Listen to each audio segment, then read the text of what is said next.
Hello guys, இன்றைக்கி நாங்கள் visit பண்ண பிளேஸ் தான் நாசி அண்ட் மீ. ஸோ இது கரெக்டாக எங்கே லொக்கேட்டட்னா நுங்கம்பாக்கமில். ஓகே, ஸோ நாங்கள் கொஞ்சம் Malaysia and Singapore dish try பண்ணலான்னு விசிட் பண்ணியிருந்தோம். ஃபர்ஸ்ட் ஆஃப் ஆல் ஹோட்டலோட ஆம்பியன்ஸ் ரொம்பவே நல்லா இருந்துச்சு, அவங்களோட வெல்கமிங்கும் ரொம்ப நல்லா இருந்துச்சு. ஸோ ஃபஸ்ட்டு நாங்கள் என்ன டிஷ் ட்ரை பண்ணலான்னு பார்க்கும்போது மலேசியன் சிக்கன் சட்டாய், அது ரொம்பவே நல்லா இருந்துச்சு. அதான் வந்து ஆக்சுவலாக ஒரு மலேசியன் டிஷ்.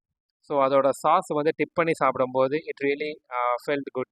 ஸோ தென் நாங்கள் ட்ரை பண்ண டிஷ் தான் வந்து நாசி அண்ட் மீ கறி நூடுல்ஸ். இதுவும் ரொம்ப நல்லா இருந்துச்சு. இது ஆக்சுவலாக நாங்கள் சிக்கனில் ஆர்டர் பண்ணியிருந்தோம். அதுலேயும் வந்து சாஸோட வந்து அந்த நூடுல்ஸை வந்து மிக்ஸ் பண்ண விதம் ரொம்ப நல்லா இருந்துச்சு. ஸோ லாஸ்ட்டாக நாங்கள் ட்ரை பண்ண டிஷ் தான் pulled chicken taco. It's not good, எனக்கு சுத்தமாக பிடிக்கல பிகாஸ் ஆஃப் இட்ஸ் சாஸ். அப்புறம் அந்த சாஸோட டிப் பண்ணும்போது அந்த சுஷி ரைஸும் அந்த சிக்கனும் எனக்கு சுத்தமாக பிடிக்கல. ஓவராலாக நீங்கள் வந்து Malaysian and Singapore dish try பண்ணலான்னா best spot to visit. Thank you guys, see you on next video.